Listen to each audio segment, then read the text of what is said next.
এই বি একটা দিয়ে দেখাই আমি।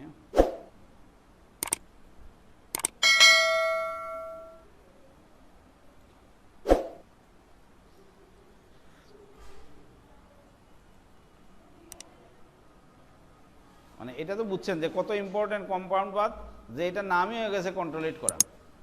সব জিনিসের একটা কমান্ডের নাম থাকে, তাই না? এটার নাম এটা। আচ্ছা, এখন আমরা এইটাকে এইভাবে যদি মনে করেন,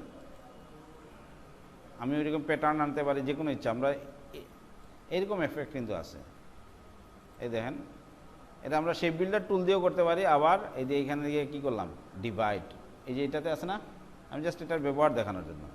তাহলে কি এখানে কয়টা পার্ট হয়েছে? রাইট ক্লিক করে এটা আনগ্রুপ করতে হবে, যেহেতু এটা দিয়ে করছেন। তাহলে এটা একটা পার্ট, এটা একটা পার্ট। তাহলে এইরকম কিন্তু এইখানে আমি একটা প্যাটার্ন, মনে করেন ওই যে গ্রাঞ্জি এফেক্ট আনলাম বা যে কোনো একটা প্যাটার্ন আনলাম, আমি এইখানে একটা কালার ইউজ করব, কারণ এটা তো পুরাটাতে হয়ে যাচ্ছে, তাই না? এটাতে একটা কালার, এটার একটা পার্ট, ঠিক আছে না? এরকম কিন্তু এরকম ডিজাইন কিন্তু আপনি পাইতেই পারেন। দেখি একটা হলুদে দিয়ে, ঠিক আছে?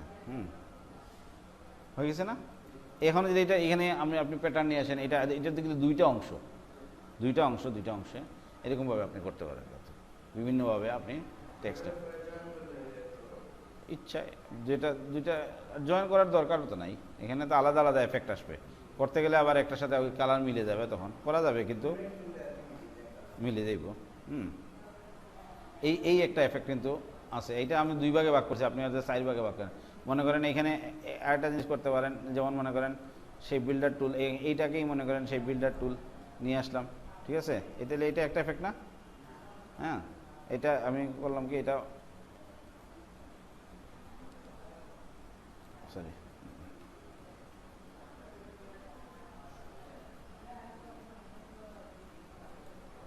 ও না, এটা তো হ্যাঁ, এটা তো আগে মাইনাস ছিল, তাই না? হ্যাঁ, আপনি যদি মনে করেন যে এটাকে এরকম করে দিবেন, এটাও কিন্তু করতে পারতেছেন, ঠিক আছে? তাহলে এটার একটা হ্যাঁ, ও না, এটা তো দুইটা এক হয়ে গেছে, সরি, এই একটা তাই না? আবার যদি করি, জাস্ট আমরা সেই বিল্ডার টুলের আগে যে কাজ শিখছি, যেটা এইভাবে আমরা করতে পারি, ঠিক আছে? আবার এইখানেও কিন্তু আপনারা কিন্তু অনেকে কিন্তু এই জিনিসটা করতেছেন না, আমি দেখছি যে আপনাদের ডিজাইনে আমি এগুলো কখনো দেখি না, যে এখন এই জিনিসটা করলাম, এখন এখানে অফসেট পাথ যে শিখছি, সেটাই আমরা এক লাইনে যাই, মানে কয়েকটা লাইন এক জায়গায় না আনলে কিন্তু কখনোই আপনার কোনো ডিজাইন পারফেক্ট ডিজাইন কিন্তু হবে না। এই জন্যই তো আমাদের ডিজাইন শেখা, তাই না? নাহলে তো কিছু পয়েন্ট দেখে এই যে আপনার ওই যে আপনি বলবেন যে অনেকেই বলছে, আর আমি তো এখনও ফেসবুক কাভার ডিজাইন জানি না, এই না সেই না। এটার চেয়ে ইম্পর্টেন্ট আপনি আগে ডিজাইন শিখেন, ওইগুলো হচ্ছে সাইজের ইস্যু, আর দুই একটা কন্ডিশন আছে, এই তো। মনে করেন ফেসবুক কাভার ডিজাইন করবেন, ফেসবুকের একটা কি আছে যে আপনি যদি এটা এডের জন্য করেন বা 20% ট্যাক্স দিতে পারবেন, এটার বেশি ট্যাক্স দিতে পারবেন না। থাম্বনেইলের এই মাঝখানে একটু বড় হবে, আর কিছু না। মূল ডিজাইন যদি আপনি না জানেন, কোনো কিছুই হবে না। ওগুলা শিখতে আপনার খুব কম সময় লাগবে। মকআপ টকআপ নিয়ে সবাই ব্যস্ত, আমাকে কতজন যে খালি ফোন করে সামনে, স্যার একটু মকআপ কোনো বিষয় না অ্যাকচুয়ালি। আরে ভাই, আপনি জিনিসটা কীভাবে প্রেজেন্টেশন করলেন, সেটা আগে তো জিনিসটা তো তৈরি করতে হবে। এই যেমন মানে এটাতে আমরা যদি অফসেট পাথ দিতে চাই, কী করব? প্রথমে কি করি আমরা, দেখেন আমাদের প্রথমে এখানে যে ক্লিক করলে আমরা এই দুইটাকেই মনে করেন, এখানে কিন্তু আলাদা আলাদা অবজেক্ট। হ্যাঁ, তাহলে এই দুইটাকে সিলেক্ট করলাম, এখানে কি আছে, পাথ হিসেবে আছে, এই দেখেন যেটা যখন। হ্যাঁ, এখন এটাকে আমরা যদি Ctrl+8 করি, কম্পাউন্ড পাথ, এটা কিন্তু দুইটা আবার এক হয়ে গেছে কিন্তু। হ্যাঁ, কম্পাউন্ড পাথ করলে এরকম ক্ষেত্রে এক হয়ে যাবে। তো এখন আমি আমার যে কাজ করার যেটা করলাম আর পরবর্তীতে যে কাজ করলাম, ঠিক আছে?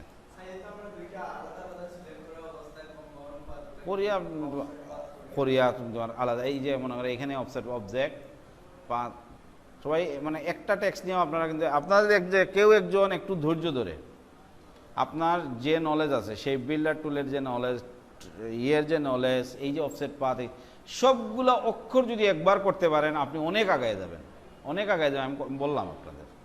মানে একটা প্রতিটা, কারণ আপনি পরবর্তী লোগো ডিজাইন করতে গেলে বুঝছেন, বা যে কোনো ডিজাইন, ওই অক্ষরগুলোকেই হয়তো নিজে থেকে বানাবেন, কোথা থেকে কি করে না, মানে ফন্ট থেকে না, নিজে বিয়োগকরটা বানাবেন সেই বিল্ডার টুল এখানে, মানে যেভাবে আপনার মনের মাধুরী, এ থেকে জেড দুইটাই যদি পারেন, মানে ক্যাপিটাল লেটার স্মল লেটার, আপনি অনেক আগে যাবেন।